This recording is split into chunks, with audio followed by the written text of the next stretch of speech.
Swapnadeep Gurukul channel में आपका स्वागत है। क्लास 10th डाउट सेशन हो रहा है और डाउट सेशन में आज हम पहले कवर कर रहे हैं। एक सवाल आया पॉलिनोमियल से रिलेटेड, उसको कवर करेंगे एंड देन आज साइंस कवर कर रहे हैं। साइंस को आगे बढ़ाएंगे। चैप्टर नंबर 1 जो कि केमिस्ट्री का पार्ट है, केमिकल रिएक्शंस एंड इक्वेशंस।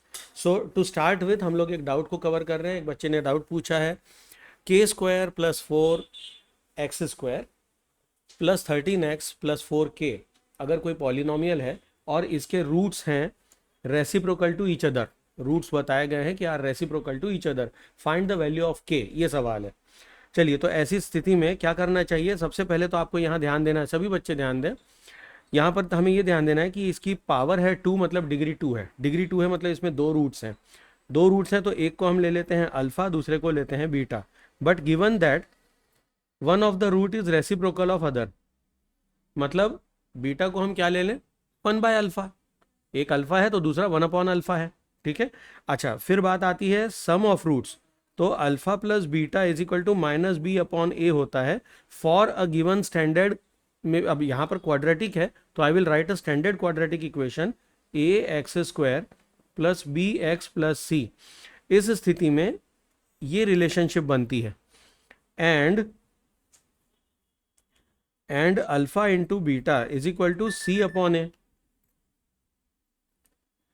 तो यहां पर इस एनालॉजी को लेते हुए, रिलेशनशिप को देखते हुए, we will try to solve this. और हमें समझ में आ रहा है कि अगर एक दूसरों के रेसिप्रोकल है तो ये वाला काम हमारे लिए ज़्यादा अच्छा करेगा। यहाँ क्या काम हो रहा है कि अगर एक अल्फा है तो दूसरा कितना होगा? 1/अल्फा। इसका मतलब दोनों कैंसिल होकर के हमें देंगे 1 and 1 is equal to c/a। c की वैल्यू क्या है? 4k। तो यहाँ आ जाएगी 4k अपॉन c/a। a की वैल्यू क्या है? x² का कोफिशियंट विच इज k² + 4। अब इसको हम ऊपर ले जाएंगे ट्रांसपोजिशन, तो k² + 4 is equal to 4k। इसको रीअरेंज करके हम इसकी एक क्वाड्रेटिक इक्वेशन बनाएंगे। k² इंप्लाइज दैट कर दें -4k + 4 = 0। अब ध्यान देने पर यहां पर समझ में आता है कि ये एक स्क्वायर का फंडा, एक फॉर्मूला बन रहा है ना? कौन सा? अगर मैं आपसे कहूं, अब ऊपर ABC लिखा है तो मैं XYZ के फॉर्म में फॉर्मूला लिखता हूं, x - y होल स्क्वायर, और ये होता है x² - 2xy + y²। वेयर यहां पर अगर हम इसको कंपेयर करें तो हम कहेंगे where x is equal to k and y is equal to 2। 2 क्यों? क्योंकि 2 का स्क्वायर 4 है जो कि लास्ट में लिखा है। ठीक है। अच्छा, फिर क्या? यहां पर हम वैल्यू सब्स्टिट्यूट करेंगे। देयरफॉर k² - 2, x की वैल्यू है k और बाद में फिर से है 2 + 2 का square, right, is equal to k² - 4k + 4 implies that k - 2 का होल स्क्वायर = 0। ओके, जब होल स्क्वायर 0 है तो यहां पर क्या होगा? आप कहेंगे therefore k is equal to, finally आ जाएगा, या पहले एक और स्टेप कर लें, taking root both side, taking root both side, और ये हो जाएगा आपका k - 2 = 0 और we can say k = 2 and this is your answer. पूरी बात समझ में आई? क्वेश्चन का सॉल्यूशन समझ में आया? Right, okay. और किसी का कोई डाउट? कोई डाउट नहीं है? ओके, हाँ हाँ बोलिए। अब वो जब पढ़ाएंगे पॉलिनोमियल चैप्टर तो बता देंगे, उसके स्कूल में हो गया है तो उसके डाउट को हमने जवाब दे दिया। अल्फा बीटा गामा रूट्स, कल इस पर हमने चर्चा की थी, रूट्स के ऊपर, याद है? Alpha beta gamma theta omega roots, polynomial जहां पर x के कोऑर्डिनेट डालने पर अल्फा बीटा गामा थीटा, इनको डालने पर वैल्यू जीरोइज हो जाती है। रूट्स की बात हो रही है। अगला टाइटल दें, characteristics of chemical reaction, chemical reaction की कैरेक्टरिस्टिक्स क्या क्या होती हैं? कैरेक्टरिस्टिक्स ऑफ केमिकल रिएक्शंस लिखा, टाइटल लिखा, ओके। अब कौन कौन सी कैरेक्टरिस्टिक्स है? तो सबसे पहला पॉइंट जो हम लोड कर रहे हैं उसमें कुछ रिएक्शंस ऐसी होती है जिनमें इवोल्यूशन ऑफ गैस होती है, तो ये कैरेक्टरिस्टिक किसी केमिकल रिएक्शन की हो सकती है। फर्स्ट पॉइंट आएगा इवोल्यूशन, इवोल्यूशन ऑफ गैस, ठीक है। चलिए एक एग्जांपल लिख लें। मान लीजिए मैं ले लेता हूं सोडियम कार्बोनेट। अब कार्बोनेट CO3, इसका चार्ज कितना होता है? सोडियम कार्बोनेट, ये एक है ना कंपाउंड है, फॉर्मूला क्या होगा इसका? Na2CO3 या NaCO3? यस स्टूडेंट्स, हाँ सोडियम कार्बोनेट लिखना है मुझे, शुड आई राइट NaCO3 या Na2CO3? कार्बोनेट की वैलेंसी क्या होती है? 2 होती है। श्योर? श्योर नहीं है? हाँ अच्छा, कार्बोनेट का कोई फॉर्मूला आपको याद है, कोई कंपाउंड जिसमें लास्ट में CO3 आता हो? ये एक बेस्ट आइडिया है। अगर आपको कार्बोनेट की किसी की भी वैलेंसी चाहिए तो आपको पहले उसका कोई फॉर्मूला याद होना चाहिए, और बिल्कुल ऐसा कि पक्के से आपको पता है। जैसे एक एग्जांपल मैं देता हूँ कि मान लो मुझे याद है कैल्शियम कार्बोनेट CaCO3 होता है, कैल्शियम कार्बोनेट, ठीक है। अच्छा, कैल्शियम की वैलेंसी मालूम है क्या? 2 होती है। श्योर मालूम है? अगर वो भी याद ना हो तो कैल्शियम का फिर कोई कंपाउंड निकालिए, जैसे CaO, कैल्शियम ऑक्साइड। अब ऑक्सीजन का हमें याद है, क्यों? क्योंकि H2O, मतलब ऑक्सीजन की वैलेंसी 2 होनी चाहिए, राइट। अगर ऑक्सीजन की 2 है और ये दोनों एक साथ जुड़े हैं मतलब ये भी 2 होना चाहिए, और ये भी 2 है तो ये यहाँ पर 2 हुआ। अब इसके साथ ये सिंगल जुड़ा है, इसका मतलब इस अकेले का 2 होना चाहिए। पूरी बात समझ में आई? कैसे लॉजिकली सोचा, ये सोच समझ में आई? फिर से बोलूं, देखो मैंने आपसे पूछा कि ये फॉर्मूला क्या होगा, क्या ये लिखा हुआ सही है या इसमें Na2CO3 लिखना है? एकदम से याद नहीं आता तो ठीक है, कार्बोनेट वाला अगर आपको कोई याद है तो पहले वो फॉर्मूला अपने दिमाग में लाइए। जैसे मेरे दिमाग में है कि कैल्शियम कार्बोनेट मुझे याद है, पक्के से याद है। अगर यही याद है तो बहुत अच्छी बात है कि सोडियम कार्बोनेट हमको याद था इसलिए हमने लिख दिया। पर अगर नहीं याद था, ठीक है, तो मान लो मुझे कैल्शियम कार्बोनेट याद है। अब कैल्शियम कार्बोनेट फॉर्मूला तो पक्के से याद है, लेकिन कैल्शियम की भी वैलेंसी मुझे याद नहीं है। तो ठीक है, कैल्शियम का कोई कंपाउंड याद है? बोले यस, CaO, कैल्शियम ऑक्साइड होता है, तो वो मैंने लिंक में ले लिया। आपको फॉर्मूले कुछ भी याद है, कुछ कि नहीं है? एक भी कुछ कुछ याद है? हाँ, काहे का टेबल था?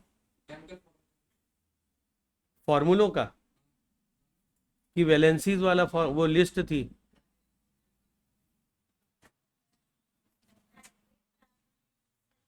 इनका था और वैलेंसी भी दी थी। वो टेबल था या अपन ने फॉर्मूले बनाए थे? लिस्ट है, तो उसको याद कर लो, उसको याद कर लो, ठीक है। 9th बेस है, उसको छोड़ के नहीं चलेगा, ओके। नहीं है तो अगली क्लास में एक छोटी सी टेस्ट होगी, ओरल, ओके, ठीक। तो कैल्शियम ऑक्साइड मुझे याद है, कैल्शियम ऑक्साइड में ऑक्सीजन कनेक्टेड है, ऑक्सीजन की वैलेंसी मुझे मालूम है क्योंकि ऑक्सीजन वाटर के साथ होती है, इसका मतलब इसको इट हैज टू बी, तो ये 2 हो गया, इसका मतलब ऑक्सीजन की वैलेंसी 2 है। ऑक्सीजन की वैलेंसी 2 है तो कैल्शियम की भी 2 हो गई।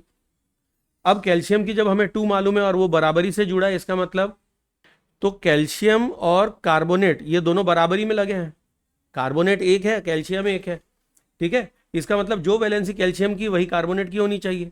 और अभी तक हम लोगों ने क्या डिवाइड मतलब कर लिया कि कैल्शियम इज 2, वैलेंसी इज 2, इसका मतलब कार्बोनेट की भी 2 हो गई। तो कार्बोनेट अगर 2 है और सोडियम जो है इसकी वैलेंसी 1 होती है, क्यों होती है? NaCl हमें याद है, NaCl के बाद HCl याद है। अगर क्लोरीन भी याद नहीं है तो HCl याद है। H की वैलेंसी 1 होती है तो पक्का याद है। अगर H की 1 होती है तो क्लोरीन की 1 है, क्लोरीन की 1 है तो सोडियम की 1 है, सोडियम की 1 है और कार्बोनेट की 2 है, तो सीधी सी बात है 2CO3, बाप रे, देखो एक कंपाउंड के लिए कितना करना पड़ा, है ना। समझ में आया। ओके, अब इवोल्यूशन ऑफ गैस की बात आ रही है।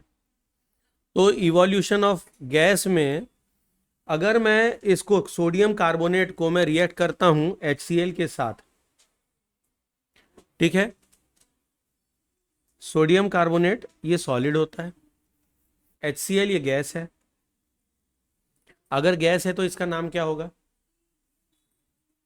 Hydrogen chloride. याद रखिएगा, इसको नोट करिए, इसको नोट करिए। अगर HCl गैस है तो हाइड्रोजन क्लोराइड, अगर HCl एक्वस है मतलब पानी में घुला हुआ है, लिक्विड फॉर्म में है, तो उसका नाम होगा हाइड्रोक्लोरिक एसिड।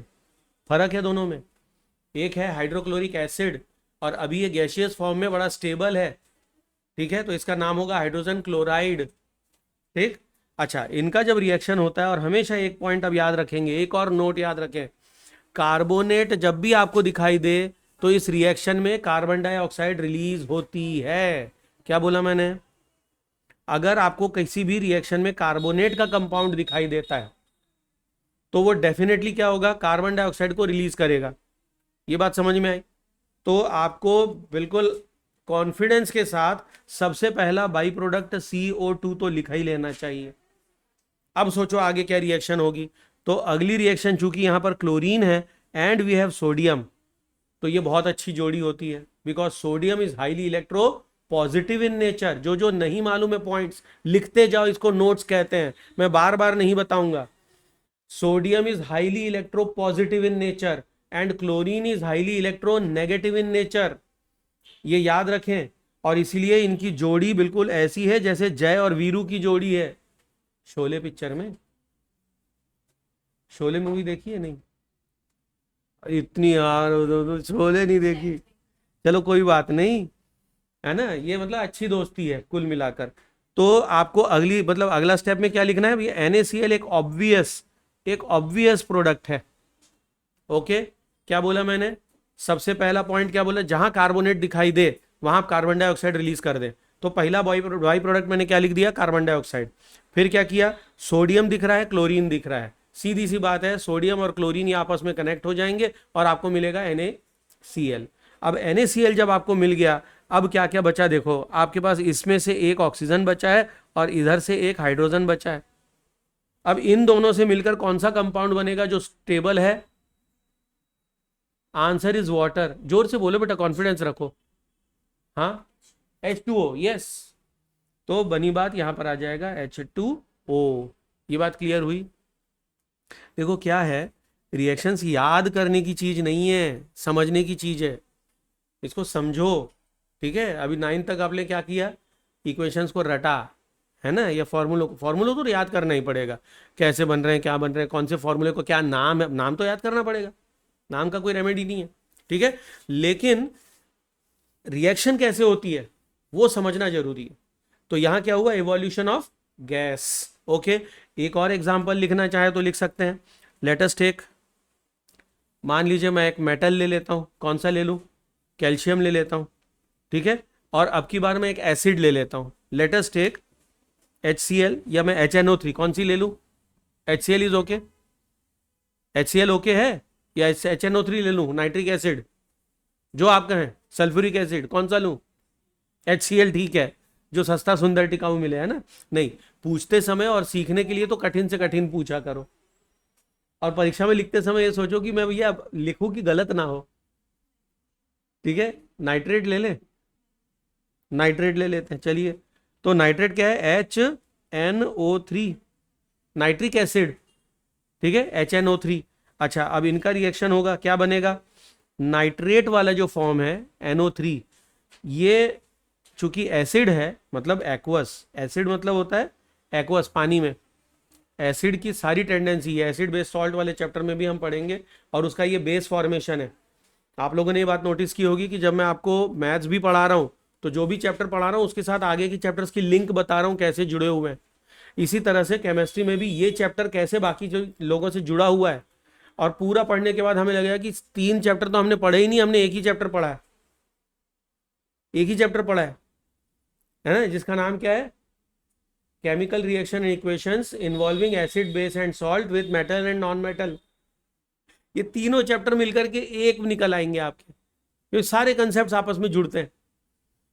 आई बात समझ में? फिर हाँ, कार्बोनेट्स कंपाउंड वो थोड़ा सा हटके होगा, बाकी ये 3 चैप्टर आपको लगेगा जैसे मर्ज हो गए, बिल्कुल एक दूसरे में घुल मिल गए। आई बात समझ में? ठीक है, चलिए। तो अभी मैंने क्या बताया आपको, नाइट्रिक एसिड एक्वस, पानी में जब भी हम डालेंगे, पानी होना जरूरी है, बगैर पानी एसिड का कोई महत्व ही नहीं है, वो रिएक्शन कर ही नहीं पाएगा।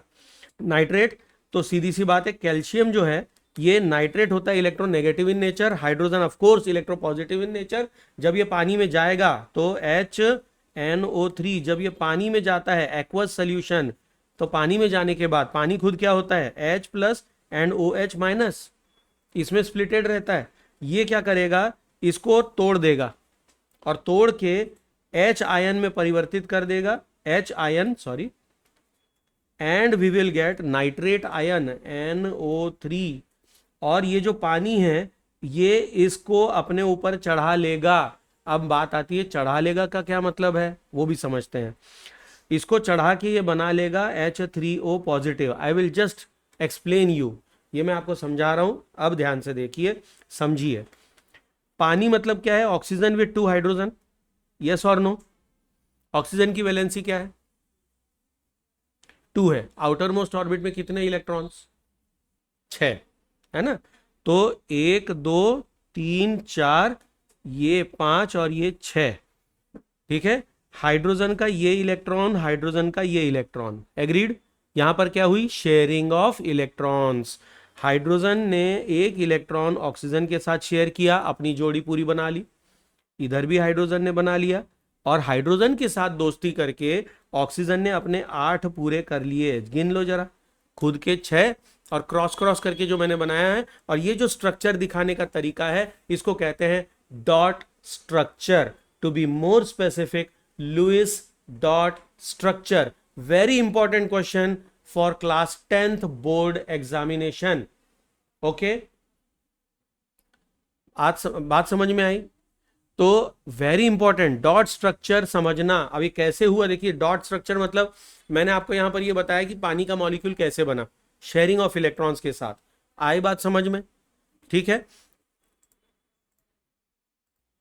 तो लुईस डॉट स्ट्रक्चर, जिस साइंटिस्ट ने इसको बताया था उसका नाम लुईस था, तो पूरा नाम क्या है, लुईस डॉट स्ट्रक्चर। पर कभी कभी आपको क्वेश्चन, इस बार 10th में जनरली लुईस शब्द का मैंने कहीं किसी किताब में नहीं देखा, तो जनरली आपसे पूछता है कि give dot structure for compound. तो डॉट स्ट्रक्चर, ये डॉट स्ट्रक्चर कहलाता है जो अभी आप स्क्रीन पर देख रहे हैं। आई बात समझ में? क्लियर है थोड़ा बहुत? तो डॉट स्ट्रक्चर से मैंने इसको बताया। अब होता क्या है कि ये जब तोड़ता है नाइट्रेट और हाइड्रोजन को, तो हाइड्रोजन बन जाएगा आयन में। क्यों, उसके पीछे भी कारण है। कोई भी आयन में क्यों बदलता है, अब अगर मैं आपको पहले इजी HCl के साथ समझाता हूं। हाँ, HCl, हाइड्रोजन और क्लोरीन। क्लोरीन के पास कितने इलेक्ट्रॉन्स हैं आउटर मोस्ट में, 7। 1 2 3 4 5 6 और 1 7। एंड 7 होने के कारण it is highly electronegative in nature, मतलब इलेक्ट्रॉन को अपनी तरफ खींचने की क्षमता रखता है। तो क्लोरीन क्या है, highly electronegative in nature. Okay, अब होता क्या है, हाइड्रोजन के साथ ये शेयरिंग करता है और बनाता है एक कोवेलेंट बॉन्ड, वैलेंसी वाला बॉन्ड। ठीक है, वैलेंसी वाला बॉन्ड बनाता है। ओके, तो यहां पर क्या हुआ, हाइड्रोजन ने शेयरिंग की और उसने अपना डेटिव बॉन्ड पूरा किया, और यहां से आप देखेंगे कि इसने अपना ऑक्टेट पूरा किया, राइट।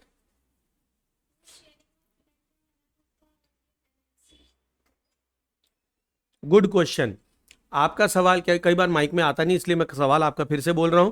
आपने बोला कि वैलेंसी अलग होती है और शेयरिंग ऑफ इलेक्ट्रॉन अलग होती है, या दोनों एक है, यही सवाल है? ठीक है, वैलेंसी तय करती है कि कितने इलेक्ट्रॉन्स के साथ शेयरिंग होगी, because valency is nothing but combining capacity. Last year 9th में डेफिनेशन थी। वैलेंसी क्या होती है, वैलेंसी क्या होती है, कंबाइनिंग कैपेसिटी। ठीक है,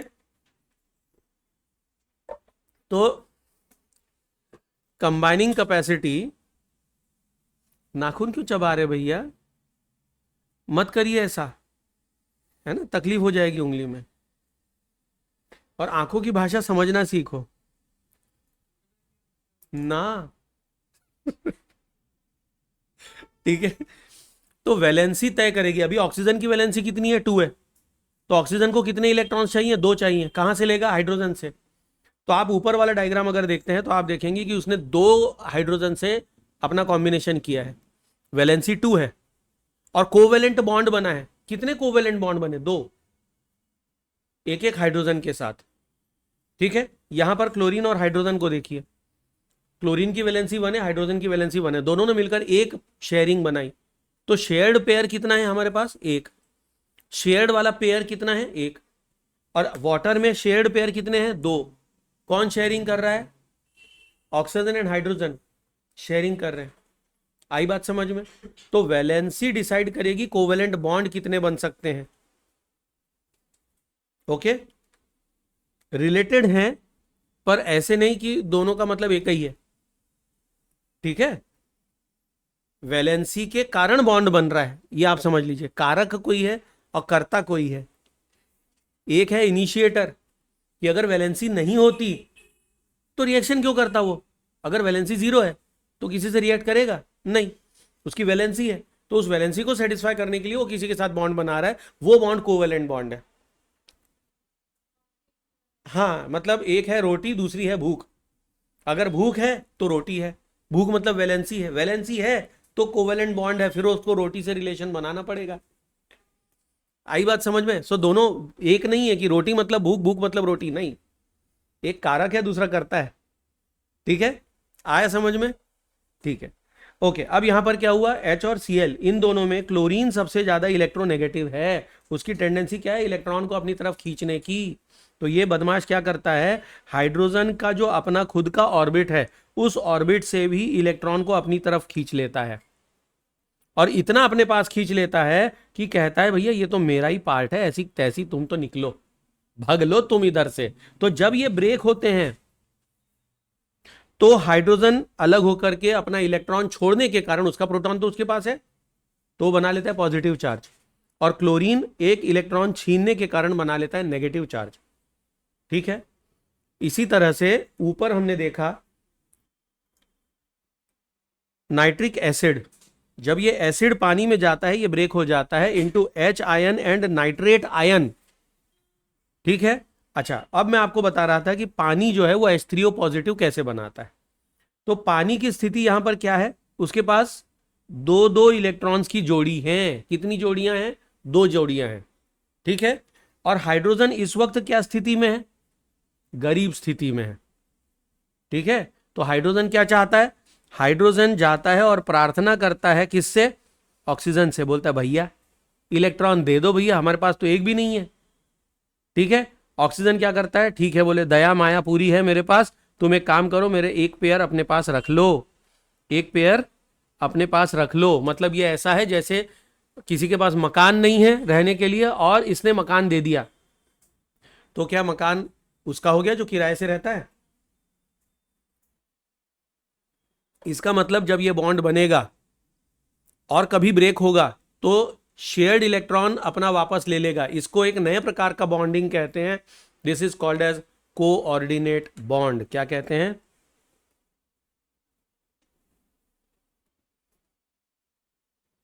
ये कोऑर्डिनेट बॉन्ड है, कोऑर्डिनेट करता है।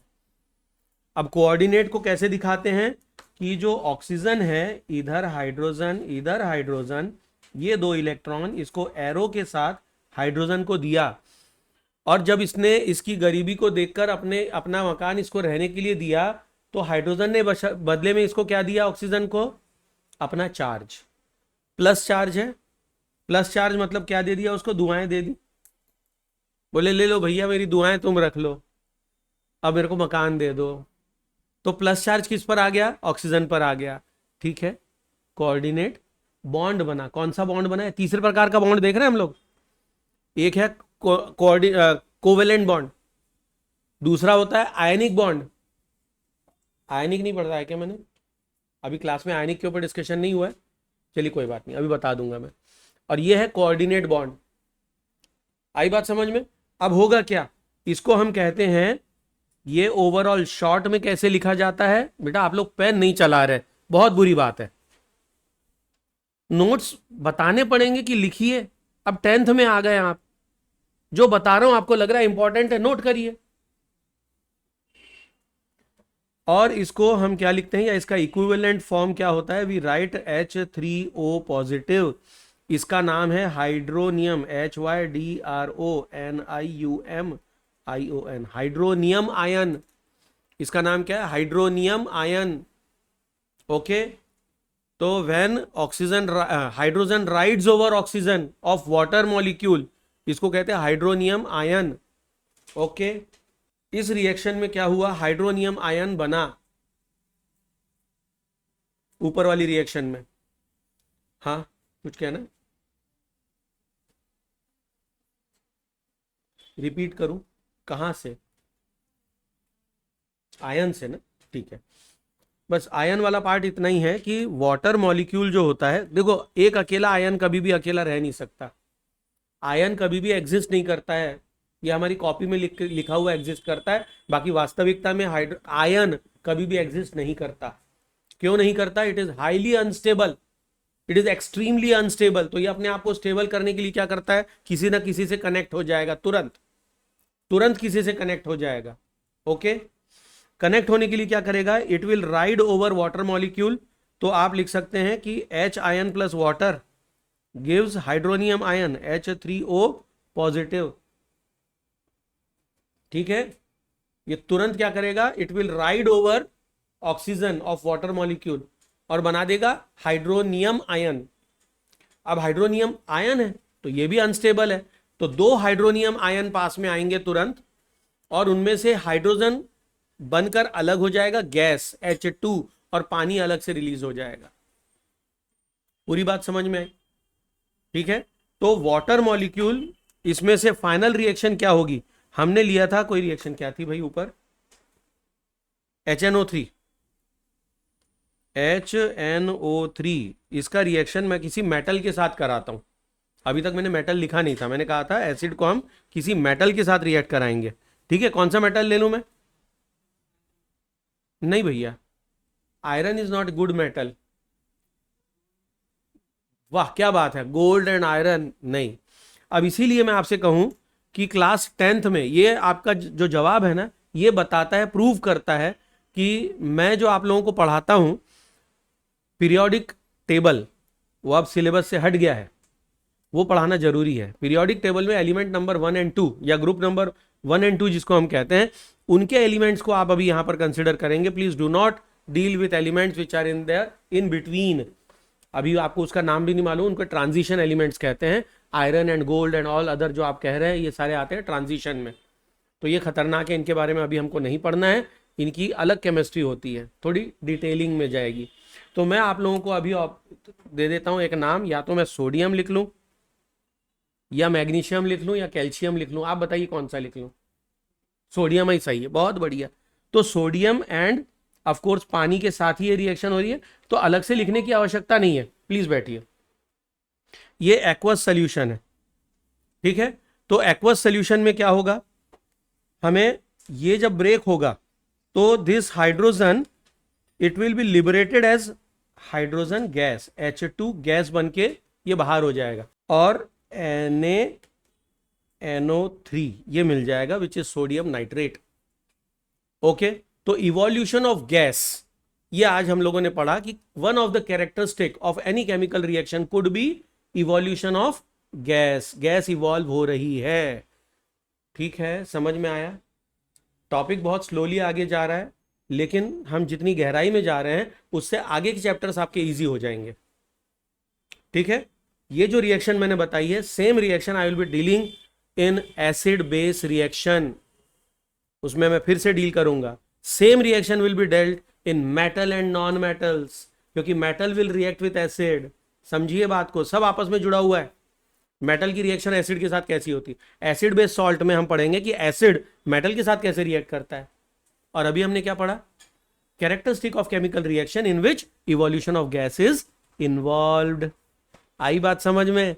देखो आपस में सब लिंक्ड है।